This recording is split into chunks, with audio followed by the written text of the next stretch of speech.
C'est Maude Villeneuve pour la suite de notre exercice de caricature qu'on a commencé en matriciel 2 et interface. Donc, comme on a vu au cours 1, on avait le détourage de cheveux à faire, comme on peut voir ici, et aussi de trouver un visage sur le web pour venir l'adjoindre à vos cheveux et puis commencer une nouvelle composition avec ces deux éléments-là.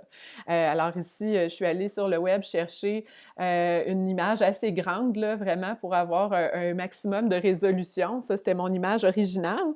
Donc, la méthode qu'on va fonctionner, c'est vraiment cette image-là. Bien sûr, on peut tout sélectionner, commande A, commande C, copier, et ensuite de ça, l'amener dans notre document pour vraiment valider qu'elle est suffisamment grosse pour vos cheveux de base que vous aviez. C'est le cas, elle est très grande, cette image-là. Puis vraiment, pour ne pas perdre de qualité, parce qu'on va venir faire des modifications par la suite, des déformations, tout ça pour vraiment donner de l'expression à notre caricature, on va tout de suite convertir cet élément-là en objet dynamique avant de commencer à l'intégrer, donc avant de le transformer et de le réduire là, par le fait même. Dans ce cas-ci, si je fais commande T en tenant majuscule et puis Alt, là, dans ce cas-ci, je peux réduire mon image proportionnellement comme ça. Et puis, ça n'affectera pas la qualité de l'image, puisqu'en objet dynamique, si j'y reviens, on verrait bien dans le document temporaire PSB que cet élément-là n'a pas perdu de qualité.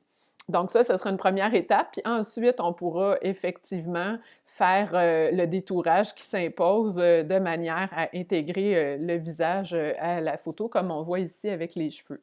Donc, si je double-clique ici, là, on va vraiment voir. J'avais mon visage qui était comme si en objet dynamique. On pourrait même, avant de faire l'objet dynamique, faire un détourage de base. Là, ici, je l'avais vraiment fait. Le petit trou, là, c'est juste parce que je veux que les cheveux puissent bien passer au travers. Une étape ne va pas changer l'autre, là, mais l'important, c'est quand même qu'on reste dans notre fichier de base des cheveux. Notre visage est en objet dynamique pour ne pas perdre de qualité.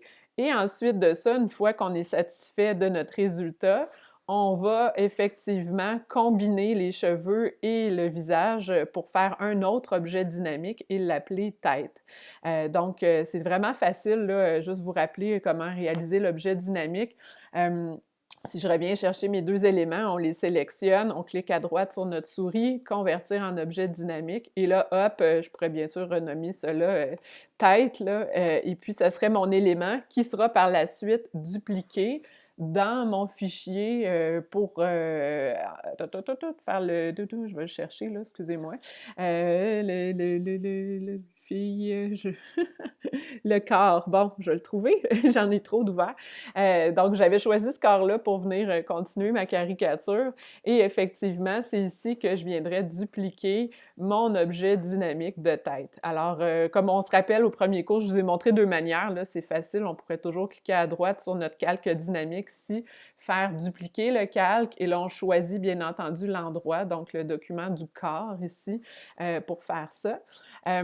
Autre option, ça serait juste de prendre le calque dynamique puis de le glisser à l'endroit souhaité. Donc, ça reviendrait au même, là, comme on peut voir, le format reste le même.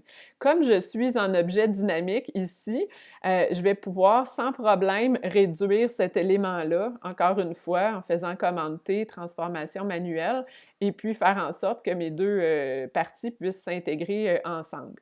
Par contre, là, attention quand même, parce qu'on veut commencer un peu notre composition de caricature. Moi, j'aurais tendance à avoir envie de me faire, là, je vais juste faire Escape, là, ici. Bon, je vais juste faire comme ça pour le garder. J'aurais tendance à vouloir me donner plus d'espace quand même. Là, on va aller voir la taille de cette image-là, là, juste pour se donner une idée. Elles sont variables selon les images qu'on a mis à votre disposition, juste vous le dire. Et puis, si on se rapporte à notre devis d'exercice, rappelez-vous que je vous demandais un document de 150 pixels par pouce de résolution. Alors, je pourrais déjà corriger ça dans mon image du corps de façon à vraiment visualiser le vrai format de cet élément-là. Donc, à la bonne résolution. Le corps mesure donc 7,3 par 16,6 pouces. Ça reste une grande image. Donc là, je vais juste faire ce simple changement pour avoir la bonne résolution. Ça n'affectera pas les pixels, bien entendu, parce qu'on ne rééchantillonne pas. Par contre, là, comme on voyait, ma tête était coincée. Les cheveux, on ne les voit pas au complet. J'aurais probablement envie de agrandir le plan de travail, donc la zone de travail de cet élément-là. Donc, image, taille de la zone de travail, de façon à vraiment me donner de l'espace, là. On viendra recadrer par la suite. Comme on a vu, c'était 7 par 16. Tu sais, je vais vraiment me donner du jeu, là. Je vais mettre, mettons, 14 par 25, là. Ça devient une très grosse image. Mais entre vous et moi, c'est ça qu'on veut parce que au final, on va venir faire des déformations. On ne veut pas que le résultat soit pixelisé. Donc, ça nous prend une grosse image à l'origine. Je vais déverrouiller mon arrière-plan.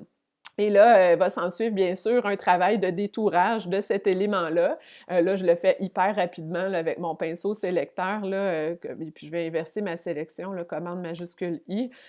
Ensuite, on va, bon, vous voyez, là, il me manque des morceaux là, nécessairement. De toute façon, je l'ai fait ailleurs, là, dans un autre document.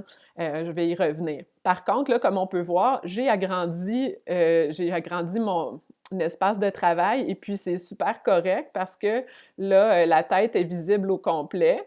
Je pourrais décider tout de suite de la garder quand même proportionnellement plus grande. Ça va accentuer mon effet de caricature, évidemment.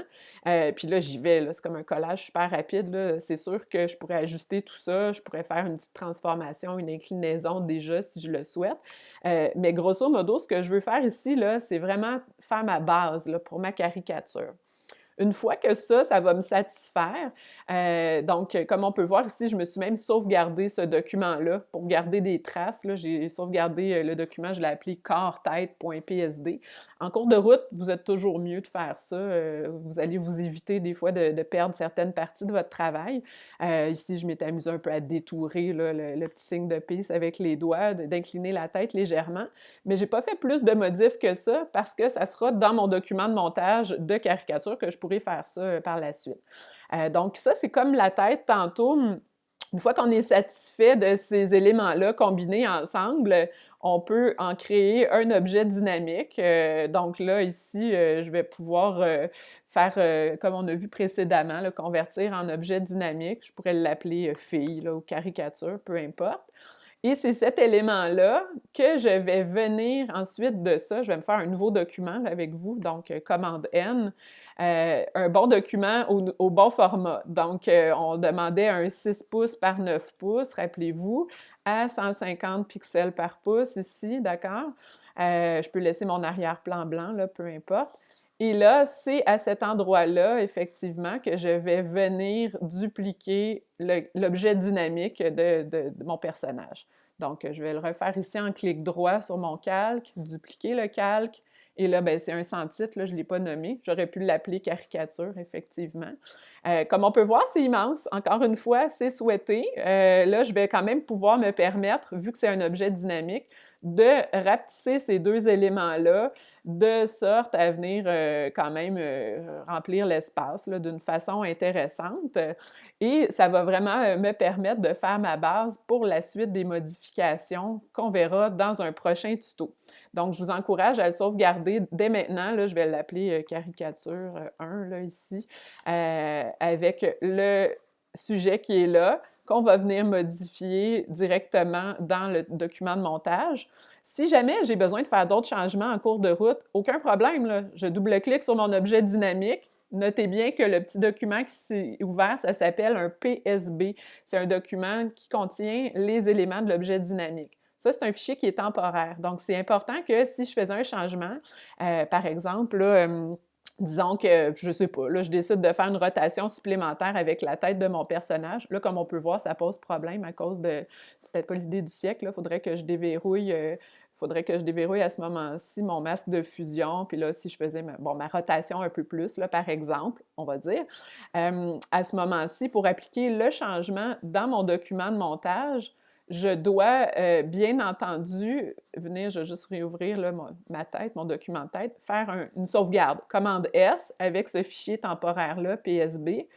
Et ensuite, vous allez voir que le changement s'est appliqué dans mon document de montage. Donc, petite nuance importante, là, au début, on l'oublie et on ne comprend pas pourquoi ça ne marche pas. Il faut juste être attentif à ça. Donc, on se voit dans un prochain tuto pour la suite de l'exercice avec les différentes transformations, comment on va les appliquer. Merci, à plus tard!